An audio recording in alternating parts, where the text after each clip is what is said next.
Haritada ismini göremediğimiz bazı bölgeler var. Türkmeneli gibi. Bir kısmı Suriye, diğer kısmı ise Kuzey Irak'ta kalan Türk bölgesi. Neden bu bölgeden bahsediyoruz? Çünkü burası sadece konumu ve isminden dolayı yıllardır katliama uğradı. İnanması zor gelebilir ama 1924, 1939, 1946, 1954, 1959, 1970, 1980 ve sonraki yıllar 1991, 2003, 2004, 2005 ve 2006 yıllarında Türkmen topluma büyük baskı, tehdit, hapis, sürgün, katliam, ölüm, idam ve bombardımana maruz kaldı. Neden katliamlar ve zulümler bunca yıldır devam etti biliyor musunuz? Çünkü bu bölgenin sesi yeterince duyurulmadı. Tam da bu sebepten dolayı onun yeni bölümünde Türkmeneli'ndeki katliamların ana sebeplerini anlatacağım.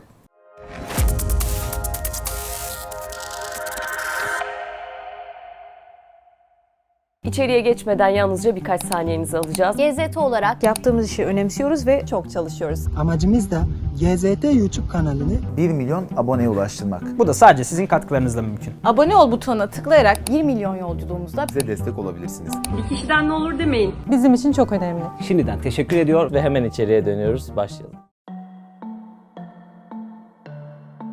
Türkmeneli bölgesi Irak ve Suriye'nin kuzeyinde nüfusun çoğunluğunu Türkmenlerin oluşturduğu bir bölge. Bölge başkenti olarak genellikle Kerkük kabul edilir ancak Kerkük'ten sonra Halep ve Musul da bölgenin çok önemli şehirleri. Türkmenlerin en önemli özelliklerinden biri de petrol zengini bölgesi olması. Ancak petrol zengini olsa da bu kaynaklardan Türkmeneli halkı yararlanamıyor. Şundan dolayı, bölge misak-ı milli içerisinde kalsa da petrolü ve stratejik konumu nedeniyle İngilizlerin sert diretmesiyle 1924'te Ankara Anlaşması sonrası İngiliz işgalini bırakılması gerekti. İngiliz işgalinin başlamasıyla birlikte bölge halkının sorunları da başlamış oldu. Bugüne kadar bölgede ana unsur olan Türkler hep işkencelere, katliamlara ve soykırımlara maruz kaldı.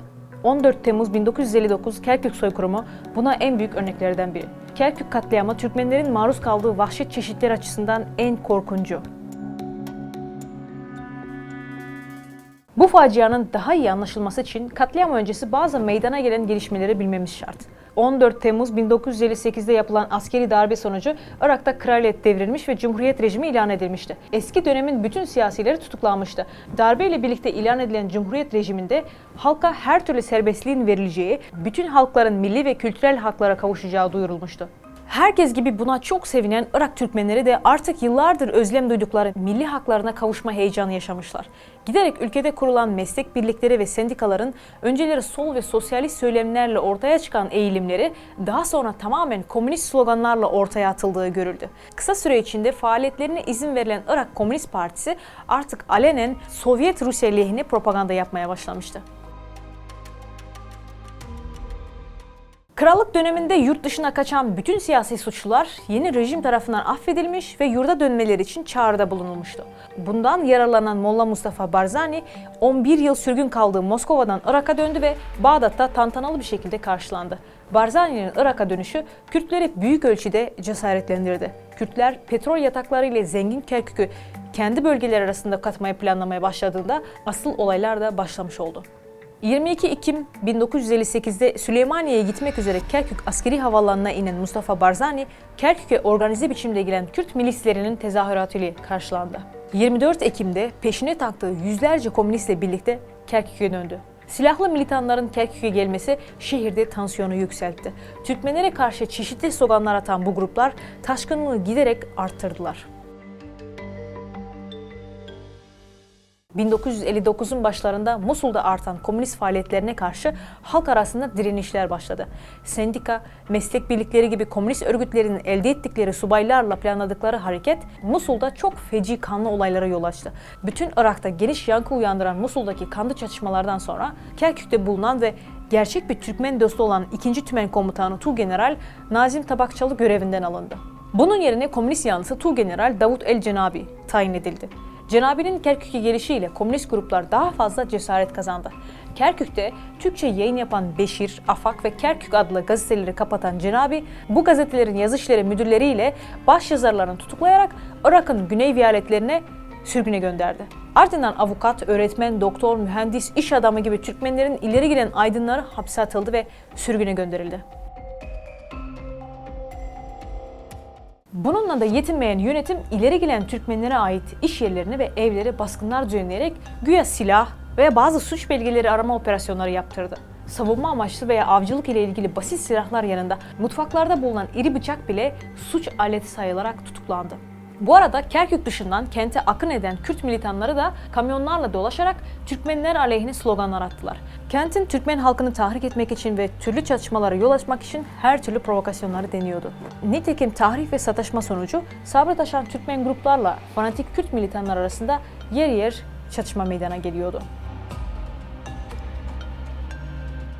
1959'un Haziran ayına girilirken komünist militanların faaliyetlerinde azalma veya geri çekilme görüldü. Veya öyle bir hava yaratıldı.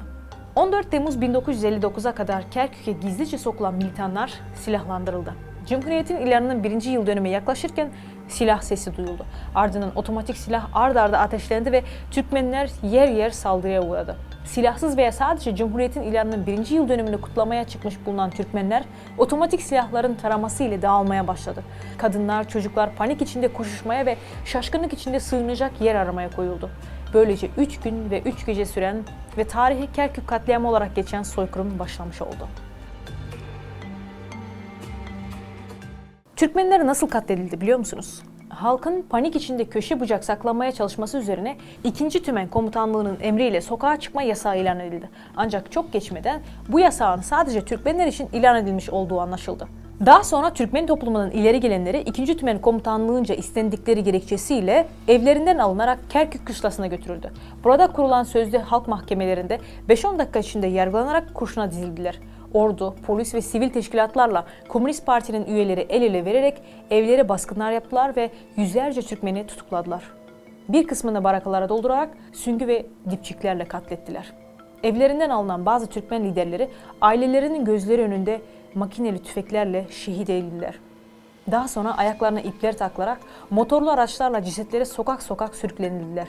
Irak Türkmenlerinin değerli evlatları olan Ata Hayrullah ve kardeşi Doktor Yarbay İhsan Hayrullah'a da bu şekilde kıydılar. Kimilerini diri diri toprağa gömdüler, kimilerini elektrik direklerine astılar ve kızgın güneş altında bıraktılar. Kimilerinin gözlerini oydular. Ölenlerin yanı sıra binlerce Türkmen çeşitli biçimde yaralanmıştı. Bu vahşeti gören bazı kişiler aklını kaybederek çıldırıyordu. Korku ve dehşet yüzünden bazı hamile kadınlar da çocuklarını düşürdü.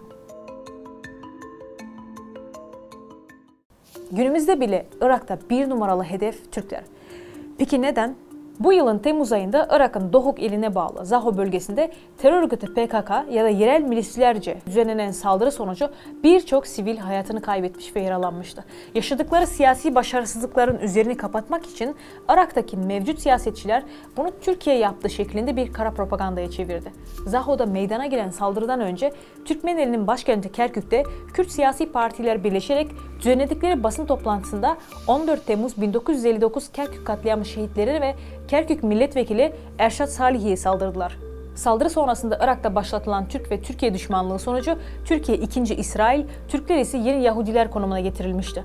Bunun sonucunda ise hedef tahtasında tek suçu Türk olmak olan Irak Türkleri konuldu ve sosyal medyada Irak Türklerine ve temsilcilerine çok sert bir şekilde saldırı kampanyası başlatıldı. Irak Türk'ü gazeteciler çeşitli kaynaklardan doğrudan tehditler aldı ve Türkiye casusluğuyla suçlandılar. Tüm bunlar devam ederken sosyal medyada ortaya atılan bir yazı aslında tüm durumu özetledi.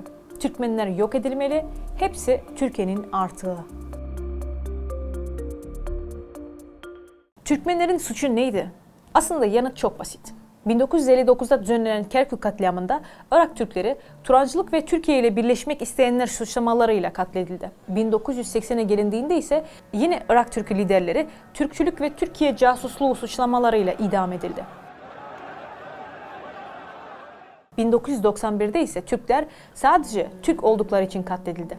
Bugün ise bu saldırıların bariz bir şekilde Türklerden Türkiye artığı şeklinde bahsedilmesi asıl tehlikenin habercisi. Tüm bu nefret söylemleri Türkmenlere yani Irak Türklerine başlatılmış sistemli saldırının yeni hali. Türkiye artığı suçlamasıyla yeni bir katliam riski doğdu.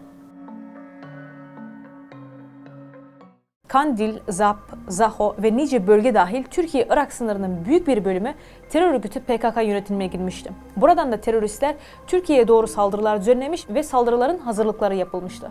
Pençe operasyonları ile birlikte Türkiye, bölgede mevcut terör örgütü PKK varlığına çok ciddi zararlar verdi. Bugün Türkiye sınırının büyük bir kısmı Türk askerince güvenli hale getirilmiş ve getirilmeye devam edilmekte. Türkiye'nin Irak'tan çekilmesi ise PKK ve İran destekli milislere yeni bir alan açacak. Bu durum Türkiye karşıtlığının büyük çoğunluğunun kaynağı.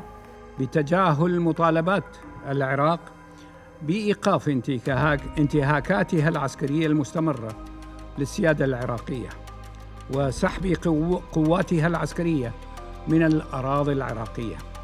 Aynı zamanda Türkiye'nin Suriye'de yapılması planlanan barış harekatı ise bu olayların nedenlerinin de bir diğeri. Tüm bunların yanında Barzani ve diğer Kürt ailelerinin çıkarlarına Kerkük ve çevresinde çomak sokan Türkmenleri bu vesileyle saf dışı bırakmak isteyenler de harekete geçmiş durumda. Bundan tam 47 yıl önce tasarlanan Kerkük katliamında Türkmenler büyük acılar yaşadılar. İşin en tüyler ürpertici yanı bütün dünyanın gözleri önünde yalnız, desteksiz ve sahipsiz kalmalarıydı.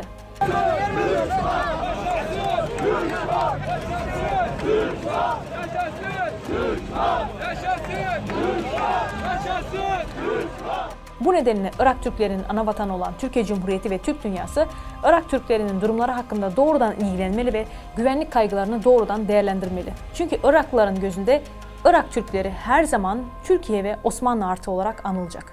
Ben Nazgül Kencetay, dikkatiniz için teşekkür ediyorum. Türkmenlerin suçu neydi? Aslında yanıt çok basit. 1959'da düzenlenen Kerkük katliamında Irak Türkleri Turancılık ve Türkiye ile birleşmek isteyenler suçlamalarıyla katledildi. 1980'e gelindiğinde ise yine Irak Türk'ü liderleri Türkçülük ve Türkiye casusluğu suçlamalarıyla